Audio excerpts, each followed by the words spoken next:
no fingers and toes cut. Yes. And as much as we emphasize safety here, which we really do, and we've done a great job, inevitably every 2 or 3 years, somebody makes a huge mistake. That'll never happen again with these robotic mowers. Never happen again.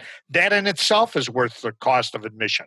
Yes, Frank, people have said to me, they don't know how guys like you and I don't lose sleep at night having, robots out all over the place. And I said, I actually sleep better because I can easily replace a robot if somebody runs one over or something happens. But you cannot replace a limb or an employee that gets in an accident while they're driving. You limit the amount of people that are in a vehicle when you have the robot, going. They're pulling, the trailers are not as large. So all of the potential risks start to decrease.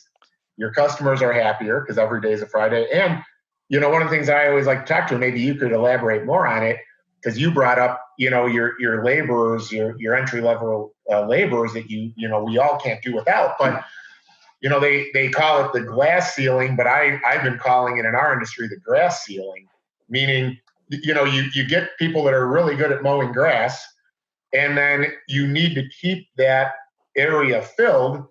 But how do you move them up into your other profit generating areas? I can tell you, I was just going to say that story. I had one of our laborers, mowers, come up and he said, "Patron, does this mean I'm going to lose my job?" I said, "Absolutely. You are going to no longer be mowing any grass." Well, then what? Well, it's really a sad story, Pedro. I'm going to have to teach you another skill like horticulture and pay you more money. Yeah. I said, "What?" I said, "You heard me. Now you're going to be pruning. You're going to be doing other things you weren't doing before. Your level of expertise is going to raise. And guess what? What we charge for you and what we pay you is going to go up also. Plus, we don't have enough people to do everything we want to do. So nobody is going to lose their job unless they don't want to learn, unless they don't want to make more money. Yeah. If they don't want to make more money, then they'll probably lose their job. And we mean that. And it's easy. I mean, easy, even with this crazy unemployment right now, you can't find people that want to work. We don't have a problem finding. We've never been a company that paid minimum wage ever. In 46 and a half years, we've never paid minimum wage. And I don't need a politician telling me what I should pay somebody because it's going to far exceed what they promise trying to win votes. Yeah. So, we're in good stead as far as that goes. Yeah. But, there's nothing but, this thing, what's next with robotics? I mean, eventually, we're toying with the idea right now. When I started working for my dad, we used real mowers, the ones that you could push in the smaller jobs. They made no noise, no pollution, and actually, good for a workout. We used a broom instead of a blower. We used a hand edger instead of a weed whip. We did all these things by hand. We didn't use hedger trimmers. We used manual pruners. And we think we have some clients who'd be happy to pay the extra labor involved because it'll increase the time on a job substantially to do all these things manually. But the robots are one thing that we can pay back right away. And all these other things that I'm mentioning, a majority of them, there will be a robotic answer to those things too. But some of them, I doubt there's going to be a robotic pruner. I could be wrong, but not the type of pruning we want to do. I don't think I'm wrong. And we can offer those services if Mrs. Jones, Mr. Jones want a organic, sustainable approach, a quiet approach. By the way, I think noise pollution is the biggest deal with the robotic mowers. And I can't wait till they create a blower. They've lowered the noise level considerably, but it's still too loud for my taste. Yeah. So we're going to get there. In the meantime, guess what? A broom does work, especially on smaller projects. So we'll get there. And again, we prefer to be the leader in the clubhouse.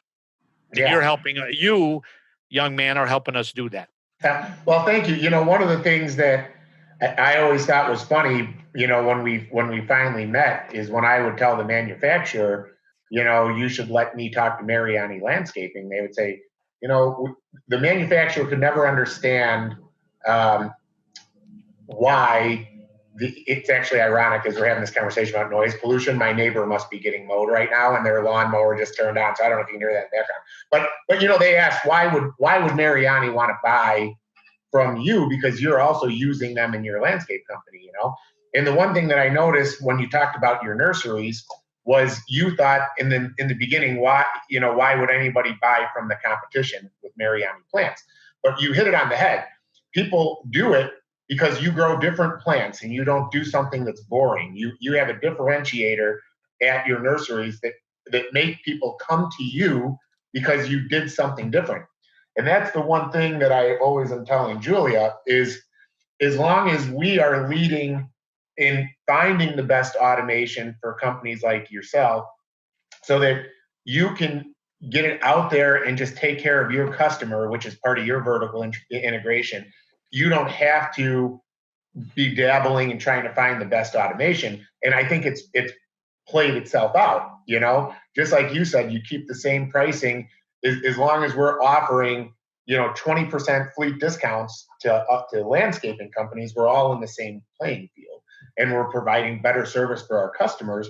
And one of the things that I liked about working with you, Frank, and maybe you can elaborate on this, was, one of the fears I had with working with other companies would be that they would take this and then not understand the value and start offering price decreases. But this is something we do daily for people. So, what I always say, and then, you can elaborate on this, people are getting more value for the same cost because it's mowing every day. So would you like to expand on that for what you're seeing at Mariani with your customers? Well, we went into this thing, we did mini business plan, and we toyed with the idea of having the client pay for it. We toyed with the idea. We knew a couple things. Number one, be careful what you wish for. None of these units are perfect, nobody, and they're going to keep developing and improving every day. And it reminds me a little bit, years and years ago, you two are too young, but they had the first digital watch and they were like $1,500 and they didn't work with a damn. Within a year or two, they were down to about $50 and they were solid as could be.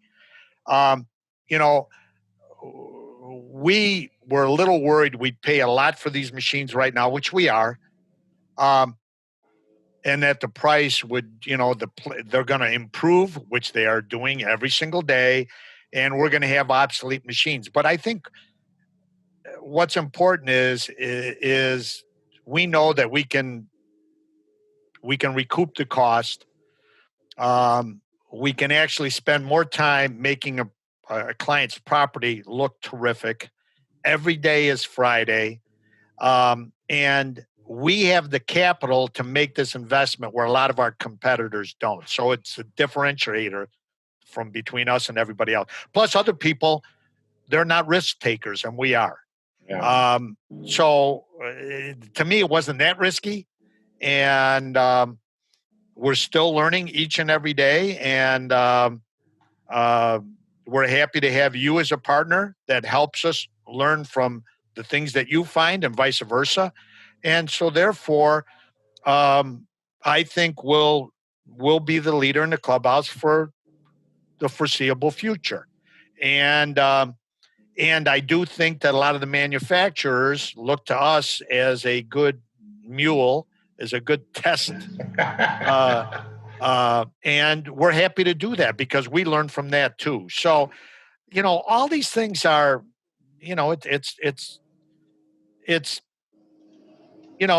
when people talk about robotics, and they act like it's a cutting edge, I look at them, really? I mean, you know what? Come on, wake up. This is not futuristic. This is past tense. Get on the program and do what you can to improve the environment. I mean, landscape contractors are some of the biggest offenders, when it comes to, the biggest trucks and the most fuel, and, I have the most trucks and I have the most gas powered equipment. I have the noisiest equipment. Give me a break. We're supposed to be professionals, and professionals should be setting the standards. One of the things that I see, I would love to go in the neighborhoods and say, guess what? We use all robotic mowers.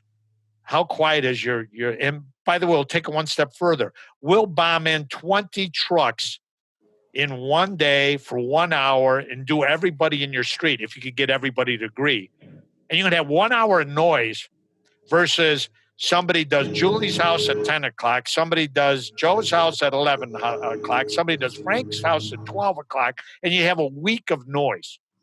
So those kind of things, those are the type of things that we try to encourage people to do.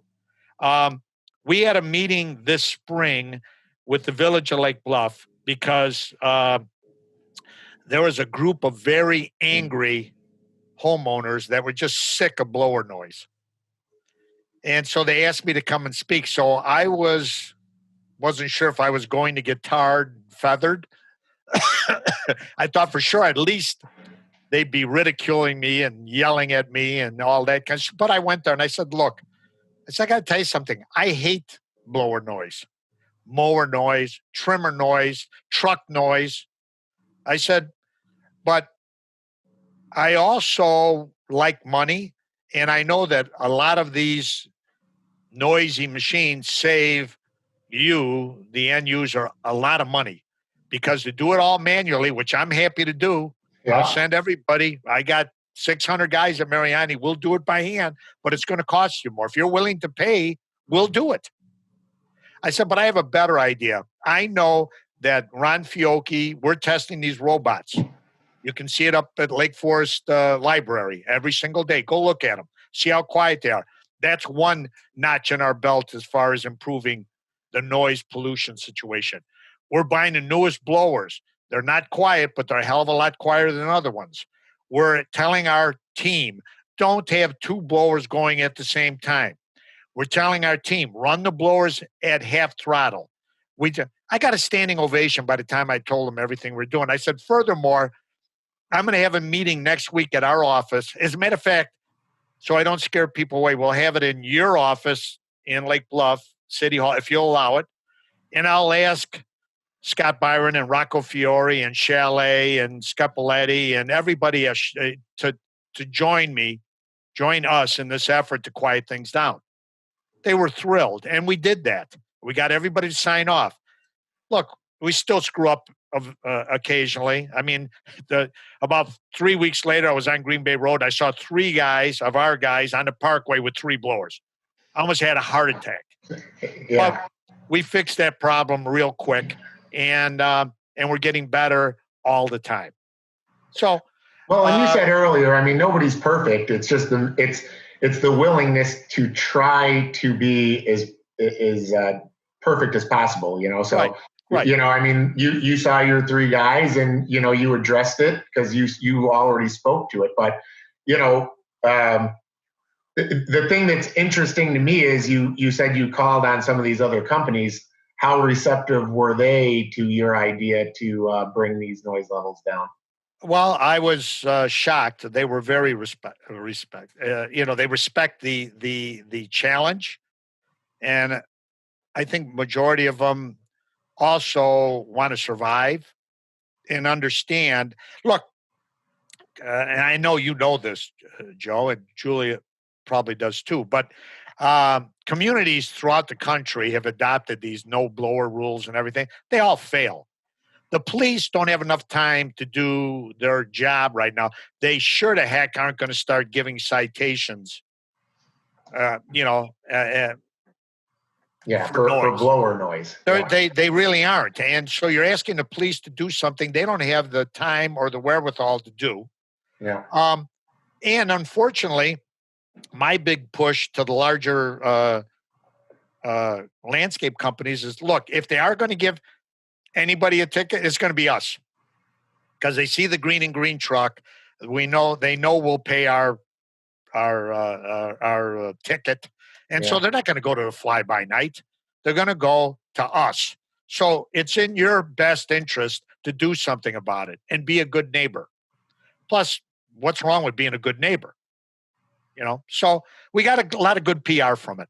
Yeah. Well, and people are going to look to people like you to lead the way because, yeah, I mean, when you're driving in your area, you can't help but to notice the green on green trucks all over the place. And, you are you know, when you think of landscaping on the North Shore of Chicago, you think Mariani, so, Well, when I picked those colors out, the green and green, I thought about two companies, Brickman, who had the brown and brown trucks at that time. yeah. Which, by the way, for the life of me, when they joined with Valley Crest, And they switched to white. Yeah. Why they wouldn't have left Valley Crest red with the small thing, a Brightview company, and the brown and brown Brickman that had between both companies, 200 years of name Brand recognition. Yeah. Brand. Why you do that? But whatever. They're smarter than I am. But I thought about Brickman, brown and brown trucks. You always knew. I thought about UPS, and I thought about Affordable Roofing that used to have these pink trucks, and you smeared with tar, by the way. But the other thing is, so I picked out. I said I'm going to go with a two-tone.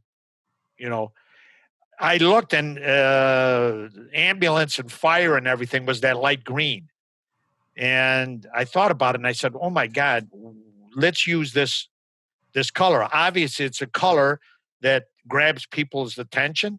And I wasn't thinking about grabbing attention for our brand. What I was thinking is we're driving through residential areas. Can you imagine if a little kid on a tricycle or bicycle notices the green and it stops them from going out on the road as we're coming down it? Wouldn't that be worth it? And lo and behold, we came up to green and green. Then it turns out that, we don't even need a logo on our truck because everybody can see the green and green coming. So it's worked out to be a good thing. Now, the cost associated with painting them green and green is not too great, but I doubt if we'll be going white anytime soon. Well, I mean, I will say this, like, even when it comes to the robotic lawnmowers you guys are using, you spend a lot of time and effort to get them branded and painted your color, which I actually think is brilliant. I don't like orange. What's that? I don't like orange. I know. I don't like the Husqvarna orange either. So honestly, I've been trying to pull with them to get it where we can figure out how many you have to order, how many I have to order, just to get custom colored skins. Because, when you look at it, it's an ABS, it's plastic. It should not be that difficult, I think that would go. The other thing is maybe to get a wrap. Yeah, the wrap might be the easier way to do it. It might be something to do too, and then you could replace that too, or as we're nowhere near this, but I imagine you'll be selling some of our older ones someday, and maybe you just pull the wrap off them. Yeah, exactly.